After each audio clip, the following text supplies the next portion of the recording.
Every load you haul gets you paid, but what are you building that actually lasts? Tonight, we're going to talk legacy, not just in dollars, but in impact. Whether it's your family, your business, or the next generation of truckers, we're laying the foundation for what you leave behind. We'll be right back. Now here's Now, here's a question that all owner operators and small fleet owners should consider. What happens when you access the unrivaled advantages that are available through the ES Advantage program? We asked Jeff and Charlie from Contractors Corner to share their thoughts on how they've been able to utilize the discounts and services that are a part of the ES Advantage. Your business will make you money if you do well at that business. And ES Advantage in trucking, they do really well at providing those services. So the effect that ES has had on our personal trucking operations, not even talking about what we do on the consulting arena, I've been able to save thousands of dollars a year in fuel because of the relationship with them.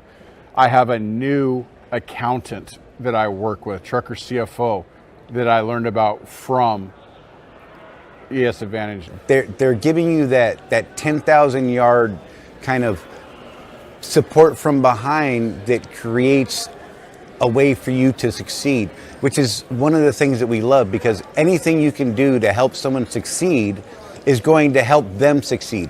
They make money by making sure you make money. Now, if you're an owner-operator or small fleet owner and you would like to learn more about how you can drive savings to the bottom line of your business, the ES Advantage program has the discounts and services that deliver the kind of unrivaled advantages that are designed to help you improve your overall operation. Get connected with the ES Advantage today.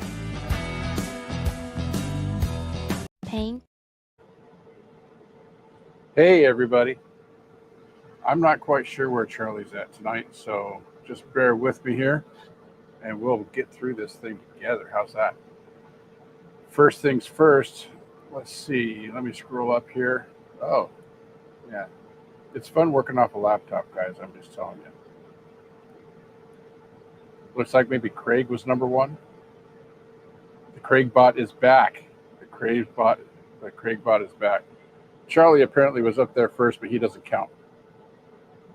So,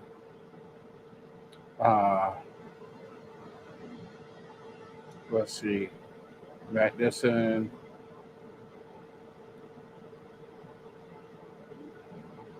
Yeah, Matt, we'll talk about your fuel stuff here later.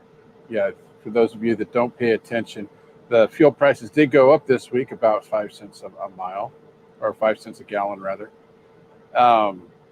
Yeah, that's going to affect fuel surcharges. For you guys that don't get a fuel surcharge, it's going to affect how you negotiate your rates, right? Yeah, we had a little discussion in the chat before the show. For those of you that don't know, rest in peace, Mr. Ozzy Osbourne. He finally went home, it's I like to say, today. 76 years old, that guy. Can you believe it? Someone else made the comment of it's amazing how long he lived the way he lived. That's 100% true. You know, I saw him in an interview a few years back, and I think he was serious about this. He was going to donate his.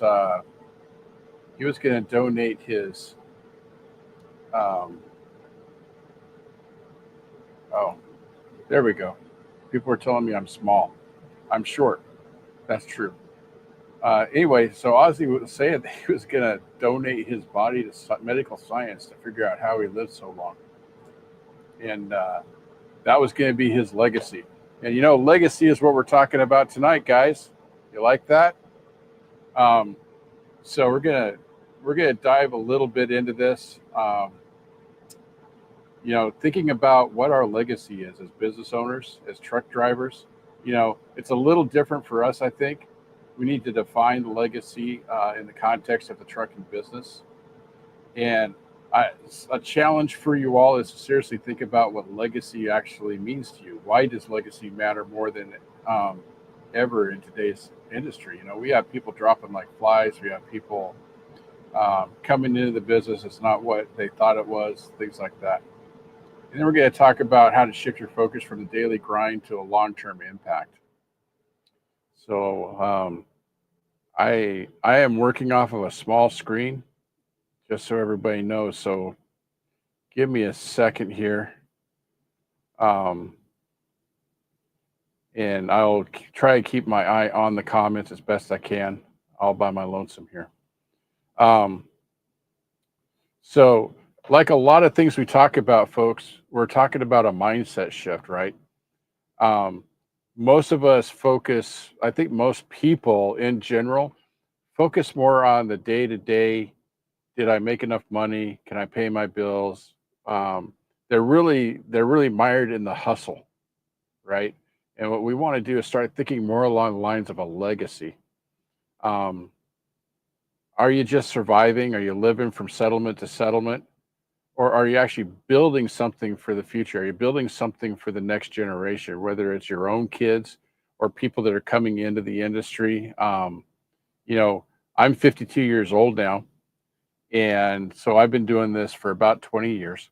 It'll be 20 years next year because I started in 2006. Um,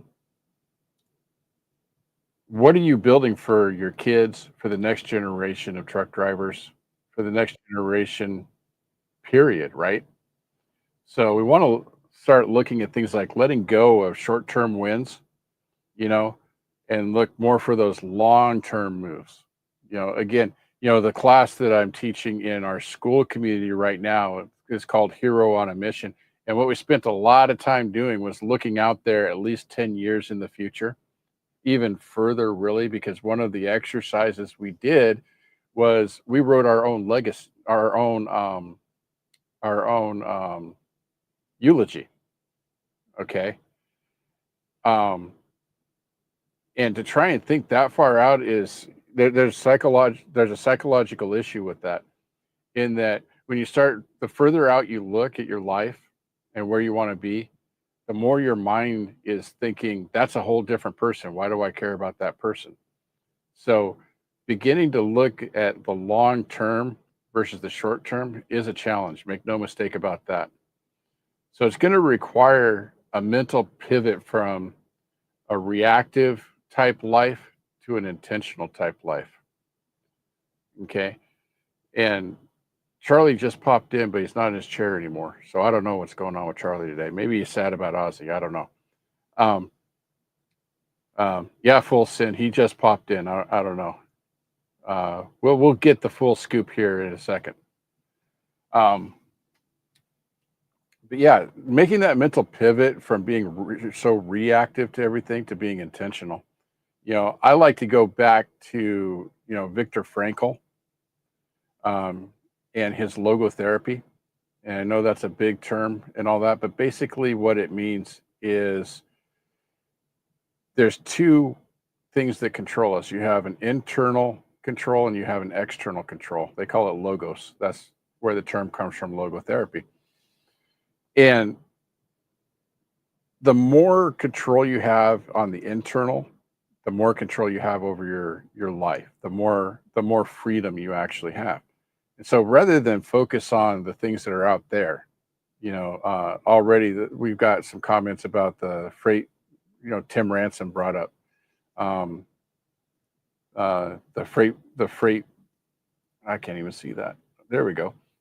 I will expand my screen. Freight market getting bad again, seeing a lot of truck stops staying full all day with sitting trucks. So that's the freight rates being bad, the freight market being bad. That would be something external. If we're going to build a legacy, we need to focus on what's internal. So the freight business is getting into another slump again. We've been basically in one big slump since COVID. But what's something that you can do that's internal? We need to be aware of the external logos of control, as they call it. But what can we do inside ourselves to make that better? I don't know. Yeah, Charlie's definitely chasing squirrels or something. He keeps coming back to his chair and leaving, coming back to his chair and leaving. So There he is. He's back. He needs to get his headset on. He needs to talk to me about this. Oh, hi, Jeff. Hey, you're late. Yeah. I'm gonna capitalize on that and give myself about a minute to do that so that I can breathe. How's that? Go for it. You all Oh, right, man?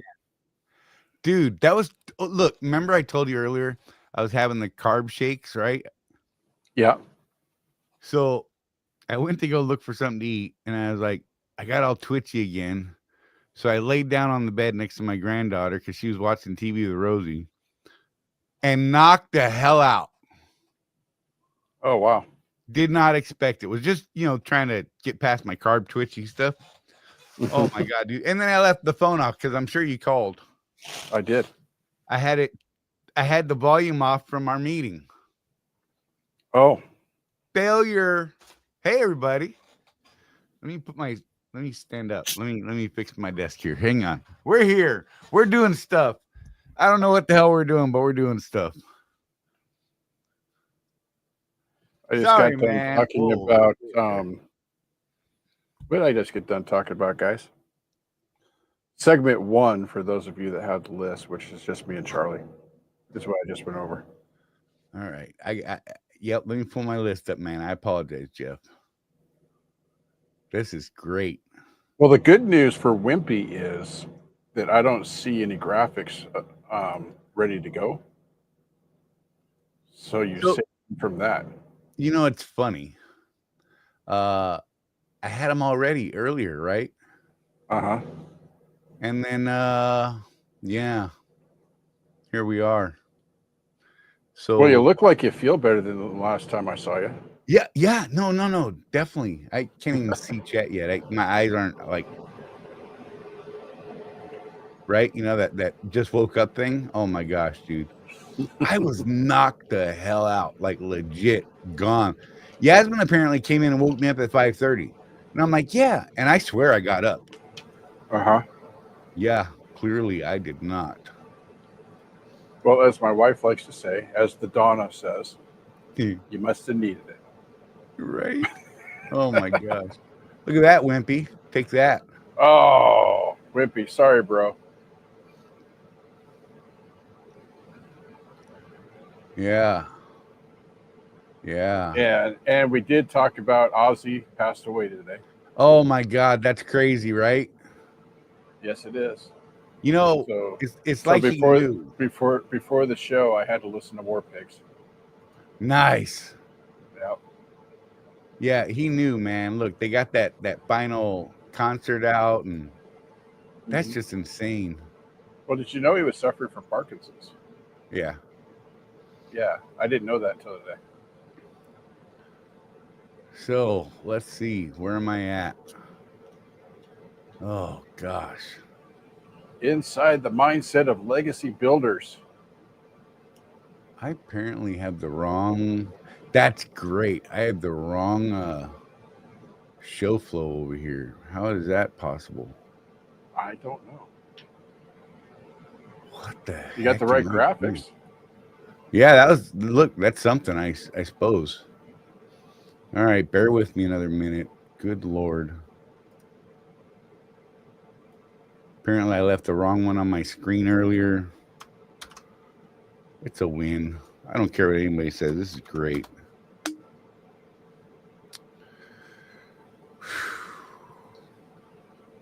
Yeah, Tim, I remember when they used to do that. It's kind of missing that they take out the fuel purchases from the comp data card before the empty call. Got 3 fuel purchases on my pending pay, but they still haven't paid me for the load yet. Right? Yeah, I remember when they did that at Swift, and they didn't tell anybody. And I'm one of those guys that watches my numbers right. Like I would pull up the portal in my pending settlement every single day. And boy, did that, if there was ever a time that I was truly upset with Swift, that they changed that and didn't tell me. Boy, that was a phone call, Charlie. Yeah. Oh, yeah. So, all right, business habits. So, you know what? But inside the mindset of the legacy builders, right? You got to think beyond today's loads, like you see on the screen there. Values over just profits, investment time in others' growth. That and look, I know this sounds weird, and I'm not sure how much you went through on the beginning there, Jeff, but there's a thing about helping others.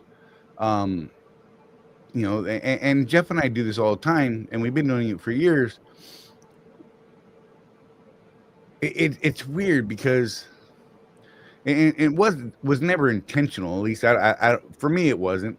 But I've learned that over time, and I've had people say, "Hey, man, you really helped me out." Like I wouldn't have been doing the thing that I'm doing. I couldn't have moved into this house or whatever like that. And that's kind of cool. I mean, that's definitely a legacy. And define success for future generations, right? Let's make that go away. We'll go into business habits that leave a mark. See, look, I caught up, Jeff. I'm here now. Good Lord, I'm a train wreck. I need to light a cigar, though. Right. Well, let's go back to that point you were making, though. Okay. Quick, Charlie. Part of a legacy is, you get to this point in your career, in your life, where it really does. And those of you guys that are younger, you're going to say, "Oh, you old guys always say this." Right. But there's a time when you just want to give back. Yeah. You're at this point where you know a thing or two, and you're like, I could take this young man or woman, and I could make sure they don't make this mistake that almost bankrupted me 10 years ago. Right. It's quite a place to be. It really is. And that's when we start. Well, remember, I went over a little bit, Charlie. Defining what a legacy is. Right. It's not always money. No. And I think that's important for people to understand. If you're a one truck operator, you're not, and that's all you'll ever be because that's all you ever want. That's just who you are. You're not going to pass a business on to your kids with one truck. But what you can pass on is a work ethic. You can pass on wisdom. And, that's worth more than a cash inheritance or a business any day. Absolutely. So, seriously think about, because when people say, "Oh, I'm building a legacy," a lot of times I think they get mired in this mindset that what that means is I'm going to build this multi-million-dollar business and I'm going to pass it on to someone.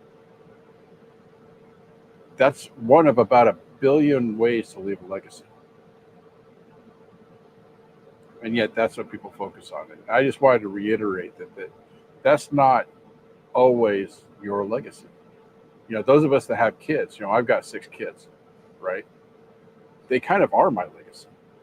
Right. Hopefully they'll continue the legacy and have kids of their own.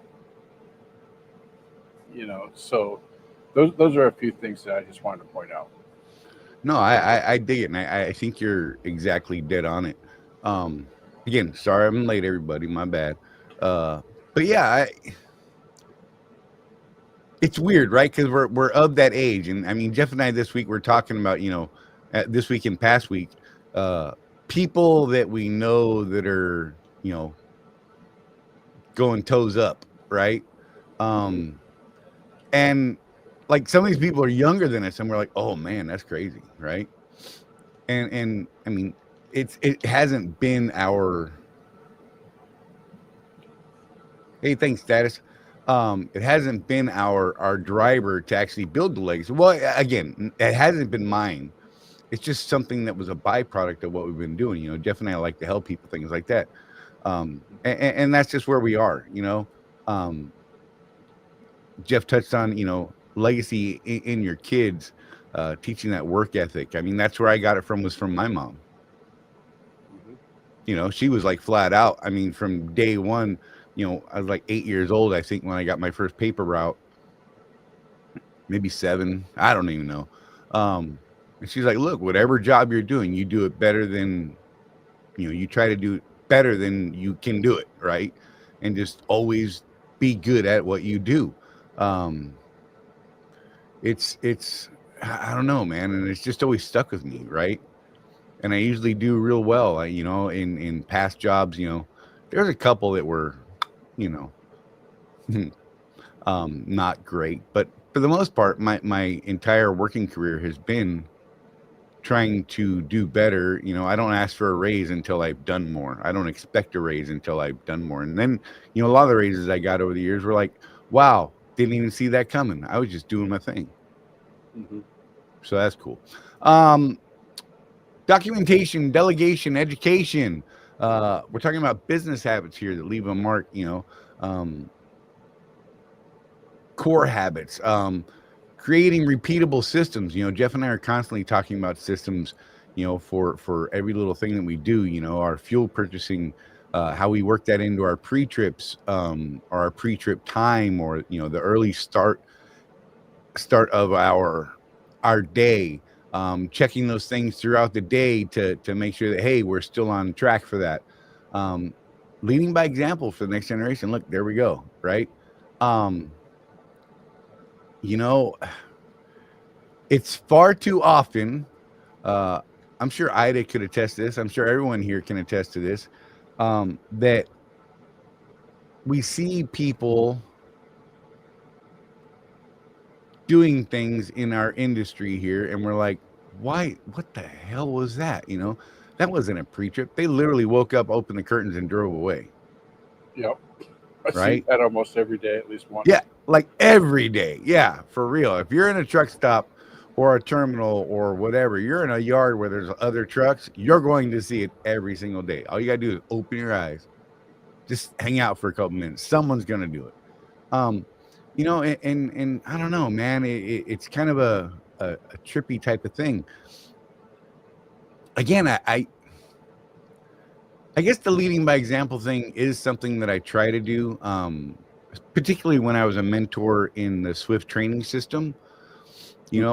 I wanted them to see everything I was doing, because I want them to know that I practice what I preach there, right? And I'm like, and as a company guy, you really need to do these things, and this is why, and this is how we do those things, right? Watch me do this, do it with me, and eventually they get to the point where you hope, right, where they actually can do it on their own. And the one thing my mentor taught me at Swift when I came to Swift was he taught me how to chain. He was a terrible truck driver. Full disclosure, he was a terrible dude in trucking, but he taught me how to chain, and I used that method of chaining. And I was not like losing chains flying off my wheels when I had to have them, like you see so many people. Like happened to me the first time I chained. And so I took that and I taught that method, and most of those guys are like, man, I've never lost any. I worn them out. That I did do. I did wear some out, like right through the center of those suckers, but because I had days on that Cabela's account where I was literally on chains all day long, right? Right. Back when you actually had to drive. Just saying. Yeah. and but even then, I still had the chains. I could repair them because they didn't fall off. It's funny. It was baffling to me. Oh, good Lord, Jeff. I'm still not in the right brain here. You're doing good, man. You're doing good. It's hilarious. Dude, my brain is like, wow. Let's find another squirrel. What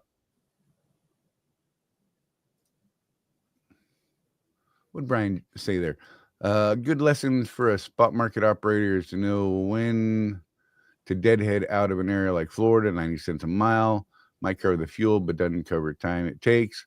Deadhead real money saves time. I deadhead to Jacksonville from South Florida all the time, but I try to be sure to get paid going down. Yeah, no doubt. Yeah, you got to really run the numbers on that, though, right, Brian? Because if you're going from South Florida to where do you say, Jacksonville? Yeah. Sometimes you can get some really killer rates intrastate, right, to go up there. But that's part of having the mind of a business owner. If you're doing your math and that's what you decide to do, if that's what's best for your business. Hey, Mark. Come on. Sorry. I'm still catching up on stuff. There's no way I'm going to catch up on the chat from earlier. No, you're not. No, yeah, there's no hope. Look, this is for Wimpy. Foundational habits of legacy builders, think beyond the short-term gains, of course. Invest in people and relationships, commit to lifelong learning, serve a cause bigger than yourself. This is going to sound crazy. I'm telling you, you will find benefit in that last one more than anything else. Absolutely. And sacrificing short-term gains for long-term overall big picture stuff. Right. I think that's that one's going to go to Brian Jess on his comment there. Right. He's looking at the whole week, not just that one day when he does stuff like that. Oh, there he said Jacksonville to Miami, good pay. Miami to Jackson, garbage. Really? Yeah. Okay. See, this is why we make comments that we do, because then we get more information. Mm-hmm. Yeah, investing in people and relationships. I think that's tremendous, Jeff. That's one of those that we're constantly preaching, building those relationships. Those relationships, whether you want to admit it or not, will get you out of more things troublesome than the other way around. Right. When there's a freight shortage in a certain area and you've got those relationships with, certain planners or brokers or things like that, they're Right. more apt to be like, hey, man, all right, yeah, let me get you hooked up and get you out of there, man. Oh, and there's a great spot in the market over here. I'll send you that way. Great. Whereas if you're Joe Snuffy and they don't know you and you haven't done anything, and you're one of those people that calls and the only thing you say is, hey, you work for me, man, and I don't like this last load and I want you to get this, or I'm going to fire you because whatever, I'm crazy like that. Right. Bro, And you ain't getting it. I'm just saying. I'm gonna scroll for just a second here. Do it. You guys at Swift that are excited about the new ICOA coming this fall, you need to listen to what people like Brian Jess are saying. Right.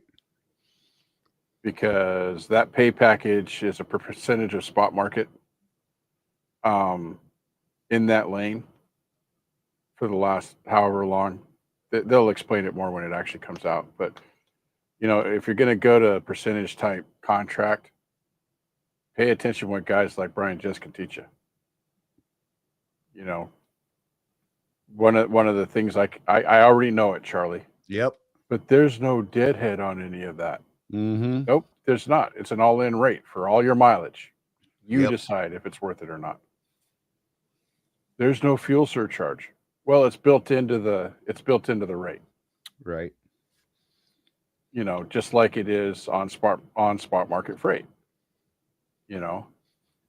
So. But that's part of knowing those numbers, right? I mean, we see it every day, Jeff. People don't know what it's costing them to operate. That they don't know what they need to operate. You get those people out there, they're like, nothing less than $2 a mile, nothing less than $3 a mile. And I'm like, well, great. If you can get that, power to you, right? Mm-hmm. One of my loads this week, I think was, it was a gross of right around $1.80 a mile, I think. Mm-hmm. It was one of my longer loads, but I had multiple stops on it and the whole 9 yards, but it wasn't a bad load.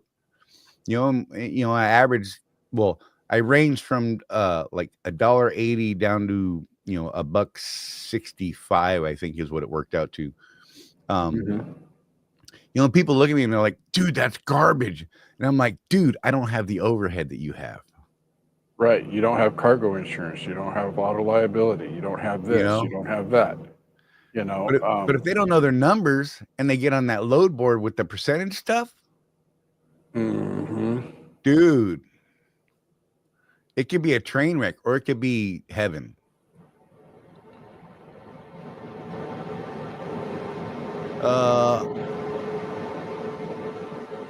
Yeah, okay. I'm gonna put that question up. Okay. We'll grab that.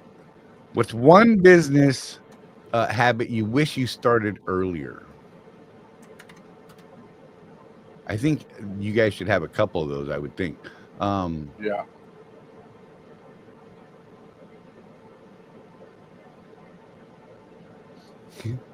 You ain't wrong. That Brian, is a question that I have, Brian. right? How does anyone at Swift really know what the 30-day or 15-day average is? Are they going to pay for DAT or truck stop subscription to know, or are they taking Swift's word for it? See, and this was one of the big arguments. I said, okay, the words have been used. They're paying a percentage of the market average on a given lane. Okay, whose market are they using? Are they using DAT? Are they using truckstop.com? Are they using whatever, right? How do we verify that? Mm-hmm. How do we know that we're doing the right thing there? And really, with it being an all-in rate, let's just be real. You're going to look at every load. You're going to say, am I willing to run this load for this price? Does it make sense? Does it accomplish the things that I needed to accomplish? And if it does, you hit book. If it doesn't, you scroll on. That's right. Don't cry about it. Nobody wants to hear about it. No one's going to listen to you about it. Let's be real. It is what it is. That's the beauty of it being an all-in market rate, right? Is you can take it or you can leave it. Nobody's pushing that on you. But you need to understand that those rates go up and down on a regular basis. Yep. Exactly. This is where things like your documentation and education come in, right? If you're going to go for that sort of system, you better start documenting, what you're seeing out there. Start running numbers now. I would caution you, though. You can watch the DAT. What's that show on YouTube, Charlie, that they do? Yeah, I can't remember the name of it right now. The DAT, whatever it is, they do it every Tuesday. Bad on us for not watching it more often than we do. But really good information. But what they're talking about is national averages. Right. Not lane by lane. So I know, Charlie, so educate yourself ahead of time before the contract even comes out. When you know that a change like that is going to happen, you have some education that needs to be done. And part of that education is you're going to want to be able to create those repeatable systems. Like when you're looking at a load on the board, what's your system? How do you decide if you're willing to haul that freight for that rate?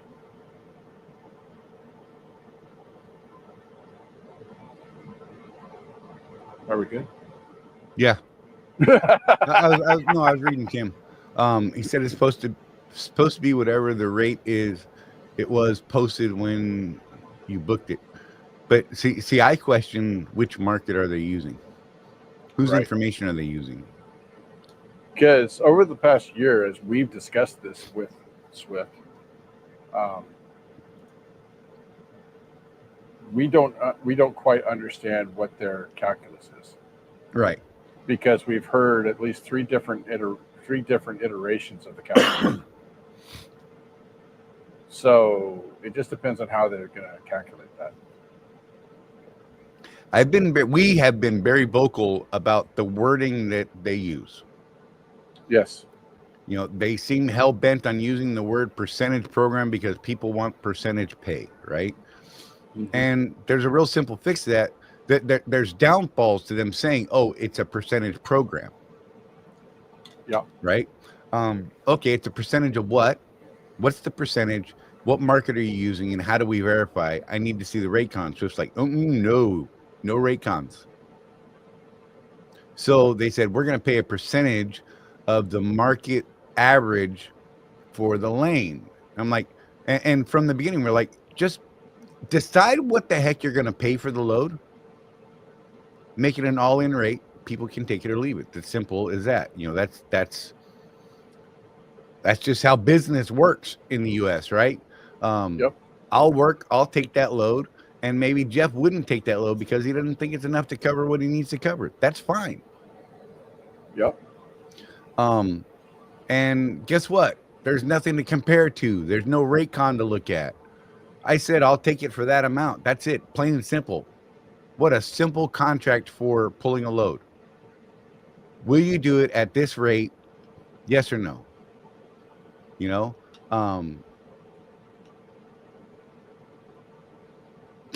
Yeah.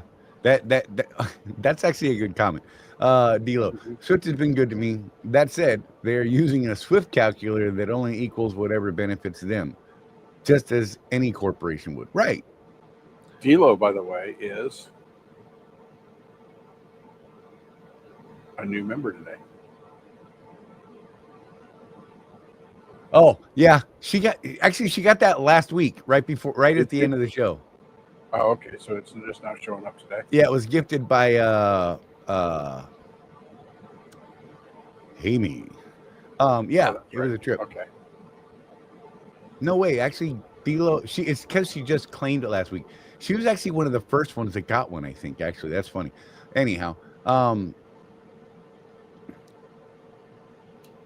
sorry, chat. Full send. Sean, still got the V3 logo. Look at that. Yeah. He's not wrong. I've been getting calls from the brokers I hauled for when I was doing hopper. Yeah, you know.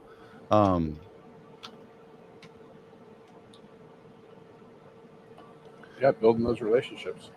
Tim, they wouldn't be offering percentage pay if Swift doesn't come out better than our set rate. They actually stand. There's opportunities out there for them to actually make less than they would have on the standard rate, and they're willing to take that. And they know that it's a law of averages. Anyhow, that. So I did, Timothy, I just real quick, I did do a quick napkin math on this week because I happen to know what the at least national average drive-in is right now. It's actually took a bump a little bit. And if you were to take it, if it was based on the national average, you would earn 11 cents more than what you would earn on the old ICOA. Right now. Now, next week, that could go the other way. And we've been saying the whole time since percentage reared its head. Yeah. Ugly or pretty, don't want to make that comment, but be careful what you wish for, because if you go on percentage, what if the rates tank? Because you're not going to be able to go back and forth every week. Right. I think it's a 1-year commitment on each contract. That's the last we heard, yeah. So, squirrel. By the way, love you, D-Lo. Miss you. I looked in my pocket for you and I can't find you. I'm just saying. She's like that big, by the way. Oh, is she? Oh yeah. She's borderline where I have to touch her to make sure she's real. Oh, okay. Yeah, like legit. She's like tiny. Well, yeah, let's go into 3, Jeff. People, principles, and the bigger picture. Big picture. Excuse me. Big boom. Big picture. I'm going to read this comment real quick. Okay. Ida. Another issue with the percentage is one load picking up from the same shipper going to the same destination may pay more than the other due to the last minute posting by the customer. Yeah. And we actually know that, you know, there's rates built into Swift's contracts per se that say if we run 10 loads this week, your rate is this. If we run 15 loads, your rate is this. If we run 20 loads, the next 10 loads are this. Mm-hmm. So, you know, I'm just saying. It gets weird. Mad. I mean, over the last probably since DAW last year, so about almost a year, we've learned so much just from asking questions. Right. How does this work? How does that work? And I'm to the point now, Charlie, where when people complain about certain things on certain groups, I can't not say something. Because I know the real answer because I asked the question of the right people. You know? It's amazing. So people, principles, bigger picture. Yes, sir. Squirrel. So one of the cool big picture things to think about is the mentorship of others. You know, you know, taking your knowledge, your experience, and imparting that to the next generation of drivers. I'm telling you, there's really nothing better, Charlie, Right? than to see that light bulb go on for someone.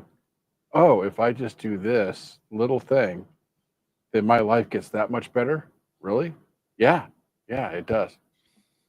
And it's like magic. Right. On the family front, again, it depends on what kind of business you're building. If you're that single truck operator, that's all you ever wanted to be, that's all you're ever going to be, you're probably not going to pass the business itself down. It's pretty rare to pass down a one truck operation. Although I've seen people do it, Charlie. Right. I've seen people bring their kids on to drive team with them in their truck and then pass the truck on and then retire. Right. I have seen them do that. But building something that's worth passing down, think about what that could be in your situation. Is it college money? Is it money for the grandkids? Is it, do you journal? I do, right? Maybe you write up a little memoir. These are mom and dad's experiences over the last 50 years. What a legacy for your kids that is. Mm-hmm. I know that when my mother-in-law died and when my wife's grandmother died, they both had journals. And I know Donna spent some time looking through what she got her hands on and learned more about the legacy of her mom and her grandma. Don't discount that and how important that could be. Right. And in order to accomplish all this, Charlie, what do you have to have?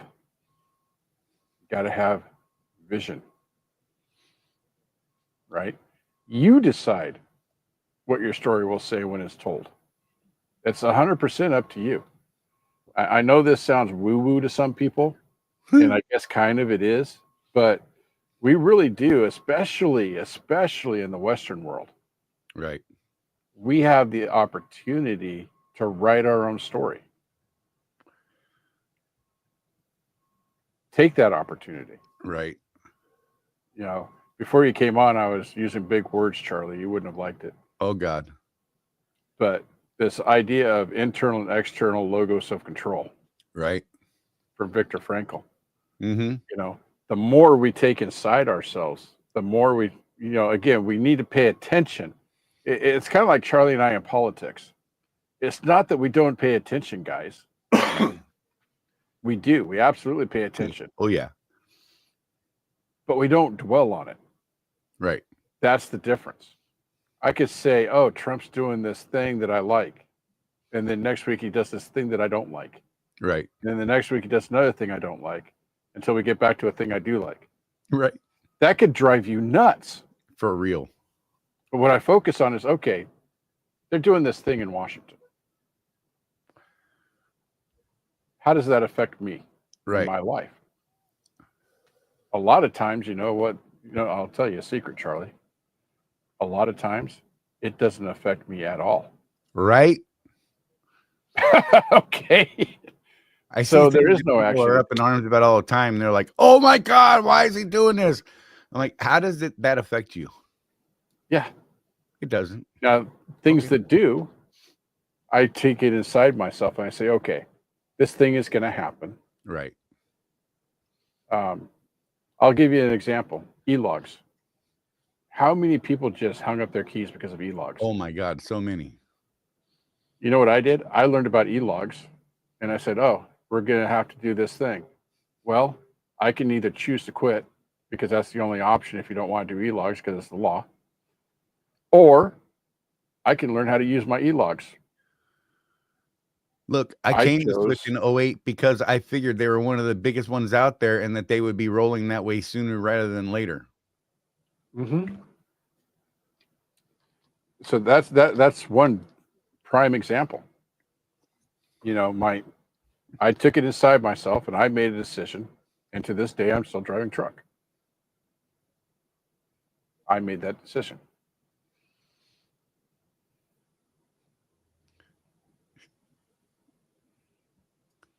I'm squirrel. Oh, really? Yeah.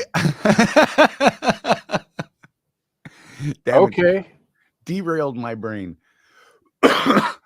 But your values. I mean, this all comes into what your values are for you in building this legacy, right? Whether you're thinking about the legacy or not, you know, whether you're trying to build a legacy outright or not, most people are, even subconsciously, you know, especially if you have kids and grandkids and things like that, you know, you start getting up long in the tooth, as they say, you know, and you start thinking, you know, God, who's going to remember me for what, right? Mm-hmm. I think I'm in a pretty good position because there's some pretty cool stories that I've told and been a part of and things like that. And, you know, I've helped as many people as I possibly can. And I do try to help people every day, even when I don't want to, even when I'm cranky and just, Mm-hmm. I find that actually helping people. I mean, there's those days where I'm like, God, not today. Right. But when I can push past that, you know, part of my value set is you know, whether it's written down or not, is I want to do good. You know, I actually lived a life where I did bad very early on, and talk about a crappy legacy that would have been if I continued that route. You know, I don't want to be that guy. Hi, Undertaker. Charlie, not Jeff. Oh, who's someone that inspired your trucking journey? Not you, man. Not you, Jeff. But that's what's funny is Jeff and I actually have almost identical views overall on everything that we talk about. We go about them differently. We present them slightly differently. We can say the exact same words and people would be like, that Jeff guy, he's an idiot. And then the next day, it's that Charlie guy, he's not smart. You know, it's great. So I mean, look, you know, you're absolutely welcome to your opinions. We know it's all good. We love it. Sometimes they're fun, sometimes they're not. They are what they are. But going back to your values thing, you know, I want to do good. I want to be positive in the world. I don't want to be a drain and you know, the Debbie Downer, right? Things like I don't know, man. And I struggle with long-term goals personally. You know, I've got my own little mental hangups on that, and Jeff has actually been truly instrumental in me changing that. Him and Josh, our coach, and they're trying to get me to look at things through a longer lens. You know, because I've not a fatalistic view of life, but I've been on borrowed time in my brain since way back because of previous life choices, right? I never thought I'd see 18 and then 21 and oh my God, and 30? The hell are you talking about? 50? Good God. You know what I mean? Those are things that I couldn't even imagine ever happening because of other choices. I don't know, man. Am I going off the rails here, Jeff, or what? No. It just, I don't know, man. It just, working on long-term goals is hard if you make it hard. You know, there's some training that, you know, Jeff's done in our school community. Excuse me. And one of my biggest problems, there was an exercise where I had to set up a 1, 5, and 10-year plan. And my biggest struggle was the 10-year vision. Because I can't imagine I'm going to be alive in 10 years. I don't know. I live today as is today, and I don't think about tomorrow.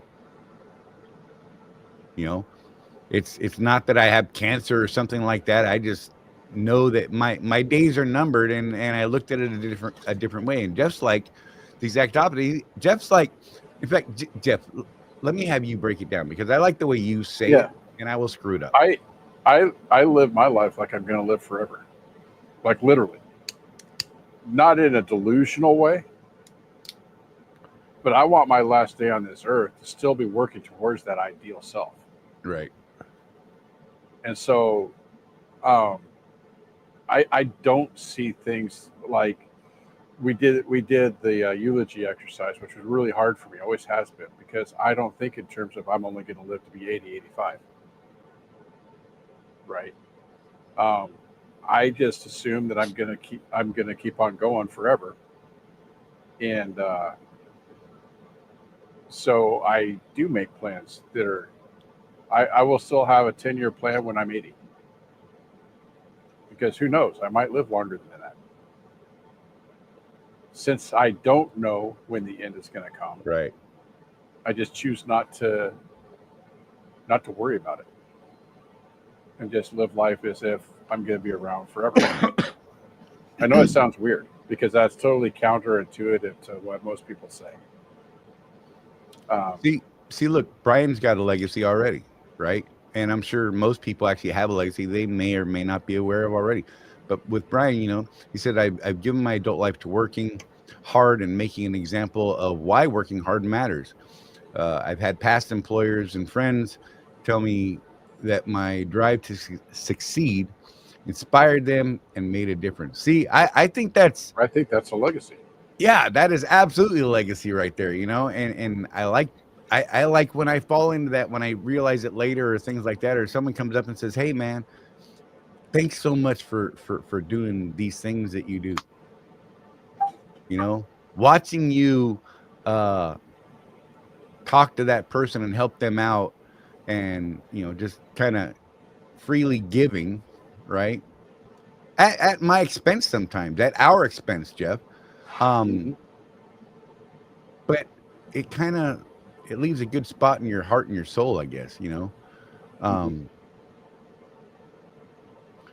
I could be having an awful day, right, and someone will call me needing help, or sometimes it's Charlie that calls me and tells me that someone needs help, and just the act of helping them turns my day around like that. right.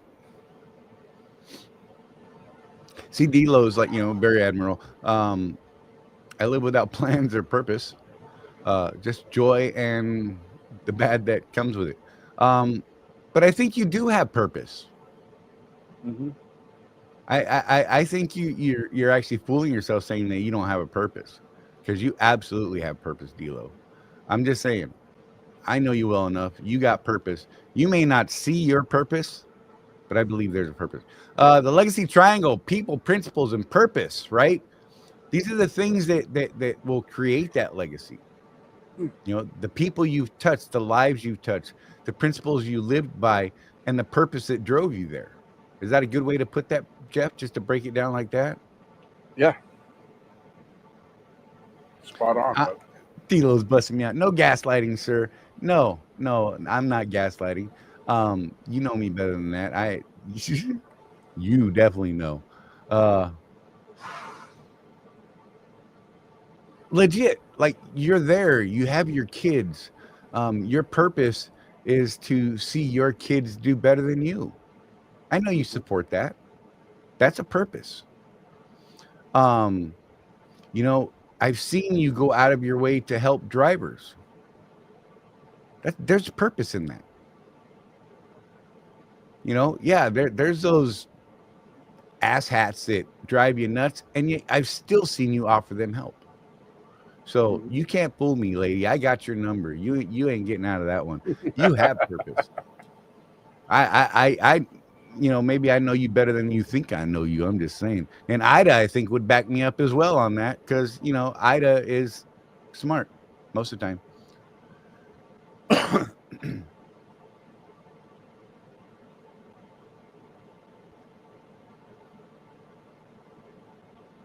Hey there, Narc.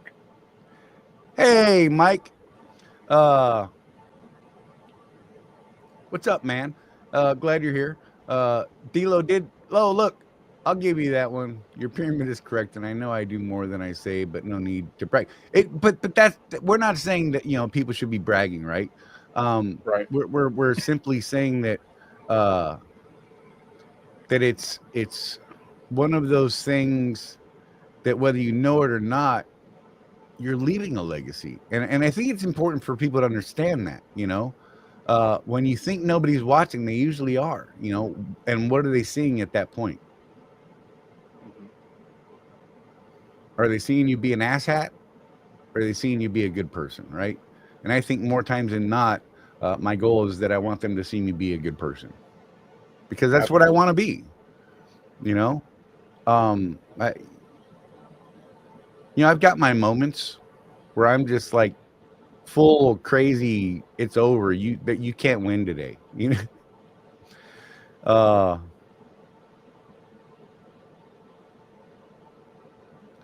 No, you know what, D-Lo? So that's legit. She said it's instilled in me to keep silent and let it be seen or not, right? There's cultural things there. There's societal things there. That's called being humble, Charlie. Right. And that is now we're making her blush all over the place here. Hey now. But yeah, I'm not gonna keep picking on you, D-Lo. I love you, you know that, with all my heart and soul. And you know, you just got to deal with it.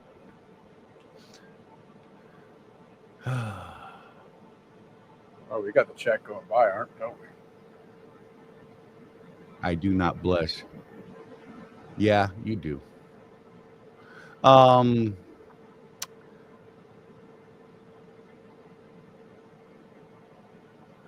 Look, that's something actually we recently had to do. I'm gonna take this graphic down. Joe Connor Brown explains in depth and in the funniest possible way what the importance is of writing your own obituary. Right? We just wrote our own eulogies. And you know, I even said in the class, Charlie, this is something that I've resisted for decades. You know, it literally took the fourth millionaire to tell me, hey, do this thing, before I actually did it. You know what I mean? Right.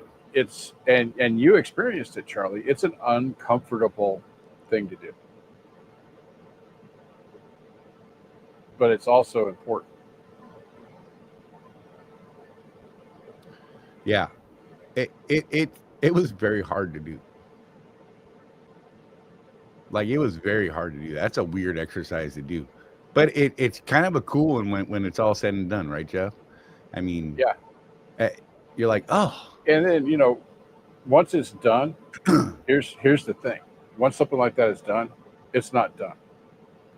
Right. You realize that, Charlie, because as you get older, your perspectives change.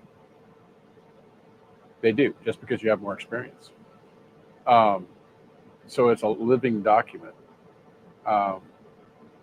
The gurus will tell you, and I don't necessarily agree with this, that you should be reading it every single day. I read it a couple times a week, you know, just to keep myself on track of who I want to be by the time I get to the end. But also sit down about once a year and go over it with a fine-tooth comb and your little red pen. You remember the red pen from school? Red pencil. Yep. And revise it, because you never know. The person you are in a year is not the person you are now. Right. We change. And you know what? Start today. Right? Building while you roll, as our little title says, Jeff. Legacy isn't a retirement plan, you know, and it starts now. If you haven't thought about it, it's something that's already happening. You know, one intentional, like our notes say, one intentional choice per day adds up. You know, today I'm going to do this. To move my business forward, to help someone out, to just be a better person. Yeah. Being intentional is huge. Right. Because, you know, and being intentional is so simple. You know, people think it's really hard, but it really isn't. Think of a day, Charlie, when you got up You know, Rosie just got done driving, Right. and you just don't want to do it today. But you do it anyway. That was intentional. And think about once you make that decision to get your pre-trip done and get in the seat and go, how your day changes once you've made the decision. Mm-hmm. I'm not a morning person, so this is every day for me. Right. I have to intentionally tell myself, Jeff, get up. Jeff, get up. Get up, Jeff. You know, it's a thing. You know, Donna will tell you it's almost impossible to wake me up in the morning when she gets up. Right. So, but, you know, you start with something basic like that, and you realize how easy it is to make that. I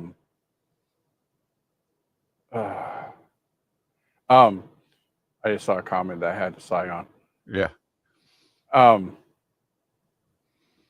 Once you realize that start with something like getting up in the morning, Charlie, Right. and intentionally tell yourself, get up, maybe touch your toes a time or two if you can still do that, which I can't. But anyway, that's another story. I can do it when I bend my knees and my hips and Yeah, there you go. Do a couple mule kicks, whatever. right, You know, right. get the blood flowing. And realize that you just made a choice to do that. You didn't have to do it. You did it intentionally. And once you realize that you have that kind of power inside yourself, other things become a little bit easier. But start with something small, like getting out of bed or reading a book instead of watching TV. Right? Right. I mean, that's a big thing for me because I love my sci-fi shows. Right? I know that my time's better spent reading a book or listening to an audiobook. But I have to intentionally tell myself, do this other thing that's better. Right.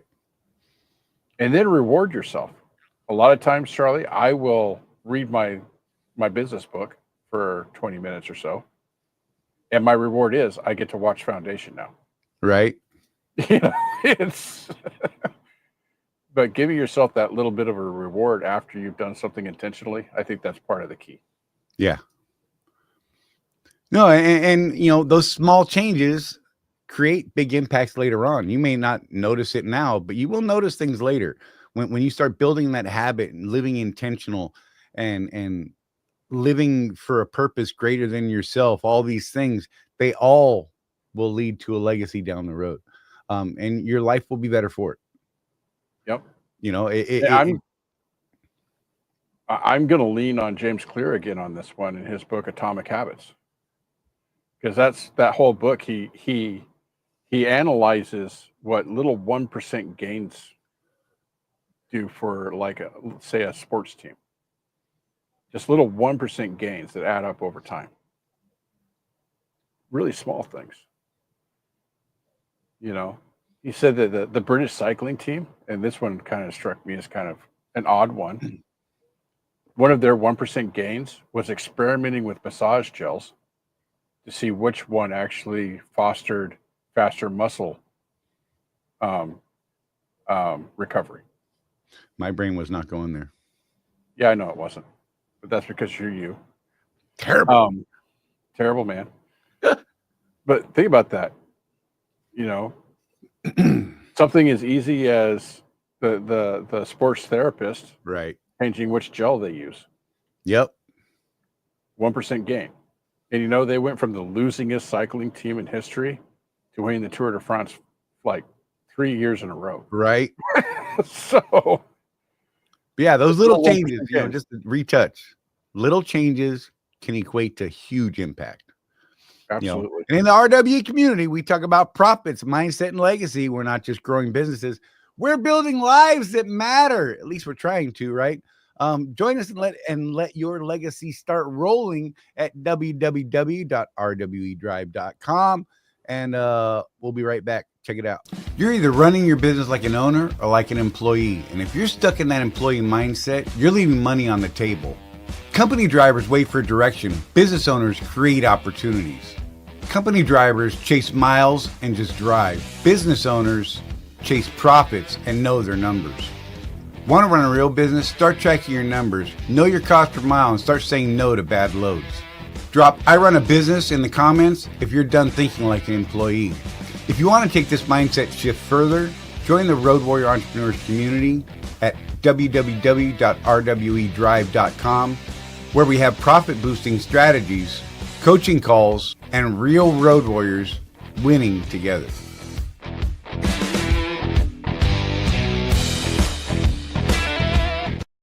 Winning together. Oh, man. Oh, let's see. Full Send Trucking. I'm going to throw it up there.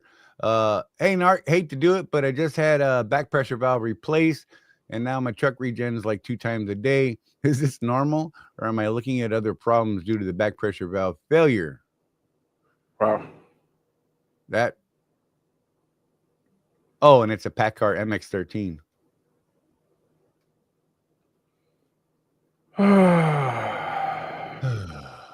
Yeah. Donna was talking, for sure. I'm up sometimes hours earlier, not because I want to, but because I know if I sleep in, it will be hotter when I need to water the garden. So intentional moves, right? And it's little things, and they change how everything's going on. What's up, Chris? Good to see you, buddy. Who's making a delivery in Beaumont? I bet it's warm over there. I bet it is. Beaumont. He said it's not the bad PACCAR, Jeff. Don't worry. Yeah, okay. I'm telling you, one of these days we need to get Dave the Angry Trucker on here. Oh my God! And talk to him about his DAF, because those DAF trucks are a PACCAR product. I found out, and I want to know why he loves that PACCAR motor so much. Right.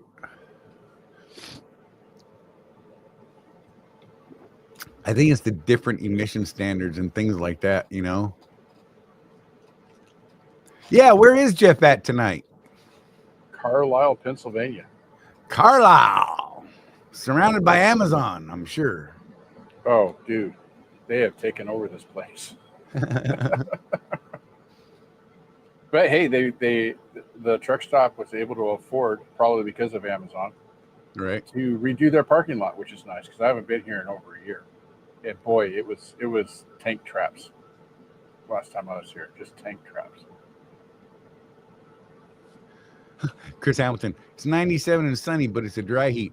Dude, the other day, God, over the weekend, I ran a load to southern Florida. I was 100 miles from Miami, down in the Naples area. And when I walked in my second store, mind you, of 4, it was like 97, 98 degrees. And oh my God, the water had been poured over the hot rocks, and it was just steaming, man. I typically try to stay out of my reefer trailer because I don't like the cold, right? I spent stop 2, 3, and 4 standing in the reefer trailer trying to catch a breeze, arms up, grabbing whatever I can, guide it down to my head. Before we left, it was 100 degrees in South Florida and just like 12 billion humidity. It was ridiculous, man. Oh my gosh.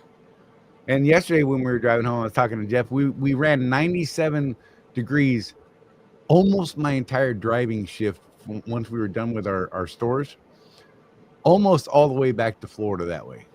97 degrees and humid as hell. Oh my God. And then the temperature dropped to like 5 degrees or something like that. Not really. It was like in the 80s because it poured down rain. Yeah. That's just miserable, bro. Oh, full send. Narc said long answer on that one. Oh boy. Buckle up. Right. Hey Mike, you want me to send you a link so you can say it instead of type it? I can do that. Oh God, I'd love to watch you type a huge long response, so I'm not gonna lie. It's because I'm a bad person, bro. It ended up being like 10 comments worth. Right. All right. Yeah, look. Don't yell at us, Narc. Gosh. Oh man. Yeah, give me 1 Gosh. second, man. Take over for a second, Jeff. I know you've been carrying the show. I apologize, brother. Yeah. Let me grab the link for him. So those of you that Change are the already button. part of the school thing, by the way, I plan on, and you guys know how this goes, because it depends on if I'm driving or not, and what my schedule is. But the last session of Hero on a Mission training, I am scheduling for Saturday, 6 p.m. Eastern Nice. on Zoom. So I tried last Saturday, and apparently my messages didn't get to anybody. So I felt so tried bad, to get dude. this Saturday. But yeah, that's one of the things that we do over there. Just so people know, we have a little commercial for it now, but we do live trainings. We've been going over my Hero on a Mission framework and trying to get our vision set for the futures, and we're going to build on that going forward. So we'll have some training from Charlie as well eventually, and from Josh Hall. Those of you that don't know who Josh is, he's our actual coach, and he's been kind enough to lend his content to our group, which is pretty darn cool. And the cool thing is, if you guys miss the training live, you can still sign up for school, and all the replays are up, so you can go through the training, session by session. Right. And we're in there to help you work through it all. Bye, Dilo. So Love you. I'm gonna kill our graphics down here just so they're off the bottom. Okay. Not that anyone else understands what the hell I'm saying. Link is in your email, sir. Just saying. it's all good, man. It's all good. Oh, let's see. We could throw Sean an invite too. That could be fun. Does he have the bandwidth in Tonopah? Ooh. Is that where he's at? Yeah. Well, let's How see. many bars you got, Sean? Are you parked? I'm just saying. Yeah, that's another thing too. Don't answer that question if you're not. And do you have your glasses on if you're not? He's got Stephanie typing for him. You want a link, Sean? To come in and so you can use your words instead of your fingers? That sounds funny to me. That just triggered like 19 jokes. No. He does indeed have his glasses on. Oh. I've been inspected twice in the last 90 days. I got some advice for y'all. Don't get inspected in the state of Pennsylvania. Holy crap, was that a mess. So I got pulled in, so I ended up getting inspection because of this, by the way, guys. And this is worth mentioning. So my inspection sticker on the side of my truck is faded enough to where the DOT officer couldn't read it. And I knew I had my inspection sheet in my binder. I just didn't know where. And it was taking me too long to get it. And the guy's like, okay, just pull up over there. Amy. I tell you, they had 20 officers out there inspecting trucks. And it was the roughest inspection I've ever had. And I used to run I-5 through California. Okay. So I finally find my sheet. And Charlie, you told me this, that not having the actual physical sheet for your inspection is one of the things that people have been getting dinged on. Right, Charlie? Yep. So make sure you've got that sheet. And if you're a Swift guy, I don't remember ever getting a sheet from the shop whenever I did my B services there. I'm going to say, put your foot down and get that sheet. If you're at one of the megas, you're having their shop do stuff. Right.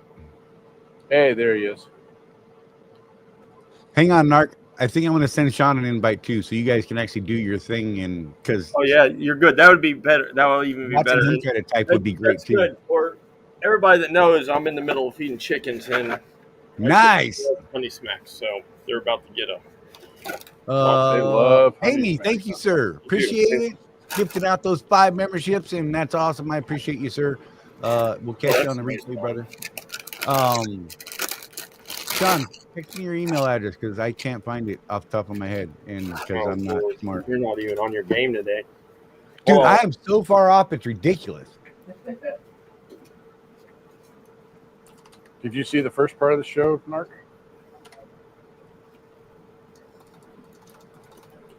He just passed out, I think. That's great. He's feeding chickens. All right, text sent, he said. All right, give me a second. Oh, that's tiny on my phone. Good God. Bear with me here. What's tiny on your phone? What's going on in my head right now? It's great. Yeah, Mike Henderson says, I got a ticket in Texas for no paperwork on my annual inspection, so I always make sure I have it in my permit book.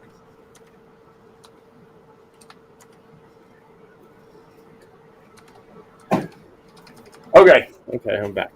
Yes, I'm sending him the invite right Western now. Star is You in good? fact Well, the best that's truck fine because I was doing some studying on that. Sorry, man. Because I'm not a PACCAR guy, but PACCARs are a little different, and but it doesn't look like they're a whole lot different. I just punched it into my tech thing that I go through. It's in your email, Sean.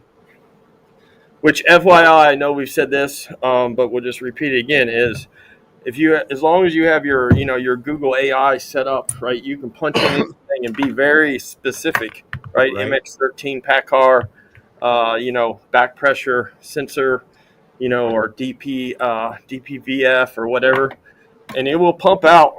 I mean, it pumped out 6 paragraphs with 6 different. Here's a breakdown of possible causes and recommended actions, right, for that problem, and it's usually pretty good. It's a pretty good starting point. I mean, I know Charlie doesn't ever answer my text. Whatever, man. But I have a different gig, somewhat, not really, but kind of going on for the last few weeks, and so I'm on a new journey myself. Nice. Not doing mechanic work. I'm still doing mechanic work, but I'm working on some different things for the company I'm with, and so I'm learning stuff that I'm dealing with stuff that I've never dealt with, equipment wise and engine wise. So. Wow. I have been YouTubing. I've never been a big AC guy because, I mean, let's see, I've been working, other than my short stint at night, I've worked on mixer trucks since 2016. So Right. basically the last 9, and you take out 8 months at night. So 8.5 years, I guess, give or take. Mixer trucks are different animals with their AC systems because they're junky and they're 30, the lines are 38 foot long times 2, right? Because there's a Right. going and a coming, right? A pressure and a return side. So when we do them, right, I just normally throw my gauges up on them and figure out what temps and what pressures I'm at, and then I don't really like drain them and vacuum them out and like start fresh. Like I just try to add a lot. So Right. I'm actually in AC work, and man, I'm watching some YouTube videos on how to actually do correct AC work. Right. It's a trip, isn't it? Yep, which is not bad. I mean, I've done it like that before, but like learning pressures and stuff, and actually watching weights and of like the free on and stuff. So, all right, enough of that. Sean. Narc. Oh, Sean hung up. What the actual just happened? He got scared. Stage fright. well, he might have a back. Didn't you say he's in a bad connection area? He said he was good. No, man. he said okay. full bars. I mean, I think you guys probably know more than anybody, but man, my connection sometimes does not want to cooperate. Like, dude, your connection cracks me up. Yeah, it does, and it doesn't make any sense because, I mean, for everybody that's known me for a while, is I have a full mesh system in my house, like an expensive one, right? Like an $1,800 one that was set up professionally, and I have a hard line that comes out here. I don't have a hard line to plug into, but I have a hard line to a mesh router or whatever out here. and it's still, sometimes it doesn't like, It and it does definitely doesn't like the phone. stuff some It days. does It's not like hilarious the to phone. watch. Oh yeah, keep my fan on. So you got any insight on this one? Don's got this comment on here. Oh, I'm not even reading. Yeah, let's read. I'm Oh, not even. so that Swift sent me a contract to sign, but I just signed my contract last December on my new truck. Oh. I thought they sent those every 12 months. They do it on your anniversary, your renewal of your anniversary for the ICOA. So just read over it, make sure it's right, and then send it back, bro. All right, there's Sean again. Let's see if we can make this happen. As I switch everybody around, play shell game. That was awesome. There he My head is. hurts now. All right, so go Hey, for it. Sean. We're gonna sit back and listen and try and learn something. Yeah. I think I've learned what I needed to learn. It sounds to me like what you're basically saying is that because it was slowly failing, the DPF has built up a lot of soot. Yes. And it's trying to fix that. Yes. What are the odds that'll happen? Should I just go ahead and look at either getting it cleaned or replaced, one of the two? Well, okay. So let me ask you this, and this when I pulled up this AI, right, and so just to show that I'm not a true mechanic, I read just like everybody else, but or a diag guy. Are you able to watch your temps, like your exhaust temps, like after that back pressure valve at all? I mean, do you have a pyro on there that's after that? Probably no, not. I do not. Because so what it is saying here from this diag, and this is not AI, this is an actual tech diag that I went into, is that the worst. So after having a back pressure or a differential pressure failure, is one of two things, and maybe hopefully the first one is always, like I said, is it was maybe lightly failing, so it wasn't allowing enough back pressure for temperatures to get up to burn the soot off just on a regular day or a regular week, I guess, right. However you want to, which that's what you just said. So putting the new one in is allowing that, but one thing it's saying that might be an issue is obviously, even though it's doing multiple regens, which again, you literally just said this too, so you're kind of on top of it, is that it's trying to regen because it's seeing that it's so clogged up that it's basically just it's throwing everything at it. Right. So I don't want to say go get it clean because I know that's not cheap, but if you could find a decent shop that could somehow that would check inlet and outlet and see if because there's a reading there that will tell you how clogged up it is, and to see, because it may just be regenerating a lot because, like you said, it's on that borderline of being too clogged up, and it's obviously trying to correct something on its own right now. Right, and I am idling quite a bit lately, so yeah. I mean, it's a new truck to me and no APU, and it parks a lot. I was just saying, I don't know that maybe that's not, maybe that might be normal. That's the crappy part, right? Because I mean, I've had pack cars, which is not a thing I've dealt with in a while, but pack cars for a while. That's why we did the regens every Saturday, because they wanted to regen a lot. Now those are older ones, so talking the 12s to the 16 years, give or take. Yeah, I know, Charlie. I would just, there you go. He's asking you. There you go. Right, I'm saying, bro, you can get those numbers because I can see all that stuff in that on my phone. Yeah, it's the $3,000 repair and that was just part of the cost after I sat a month. That's on the list, but a few weeks out. So I mean, is in-game question, right? That for the right now is, if it's regenerating a lot, I mean, it's not a bad thing, right? It's not a great thing if it's trying to do it, every hour of every minute of every day. Right. But if you're running steady for a day, and did you say it's trying to regen a couple times, not a day, right? A week. It's like trying to run. No, like yesterday, I was sitting most of the day, and I think it regened once way early in the morning, like right after I'd woken up. And then later in the evening, 7 or 8 o'clock, probably 13 hours after the first one, it regened again. And both of them were about a 45-minute regen. Right. But it's just the parked regen. I know when they did the regen after they replaced that back pressure valve, talking about temps, I know that on the back side of it, both of the temps before and after were right around 980, 975, and they were pretty close to each other. But that was immediately after replacing that valve. Yeah. Well, so those are good temps, right? So we're in that range. I mean, actually, probably one a little bit hotter, but I mean, those are good numbers. Here, I'm typing that into this little chat group I'm in right now. Because there's a guy in here that's somewhat that's somewhere, if I can get, that's a PACCAR guy. Nice. Networking for the win. Yeah, I was told by the guy at the shop at the dealership that I got the PACCAR that they would want to get, that I had missed the bad bunch. So yep. He said, if you're going to do PACCAR, this is the one you want. Too much.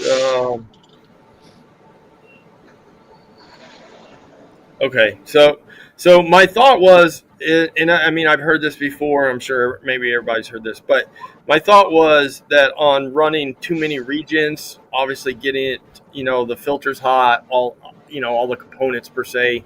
It's not a whole lot of components, right? But everything's super hot over and over again. It's the same as taking a piece of metal and just and making it glow every day. Is it's going to turn brittle and it's going to destroy it, which that's what it says. Is that obviously it's going to wear out everything. I mean, that's kind of common sense. So I don't really have to mention that, but of course, increased fuel consumption, right? Because they're punching more fuel. You're not running 100% efficient. I don't really see anything. I mean, I would say the wear and tear, right? Because obviously on the filters and stuff would be what I would worry about. But right. I mean, if you just got it done, I mean, I know your priority on this track is, you're obviously notating it. I just try to keep a notation on it and see if you get a change in it. Because like you said, it might just be trying to catch up. We had a Volvo at our shop that regened every day, and I thought it was the craziest thing because he would come in the yard every day and he would not shut it down, and he would yell at me to ask him to shut it off.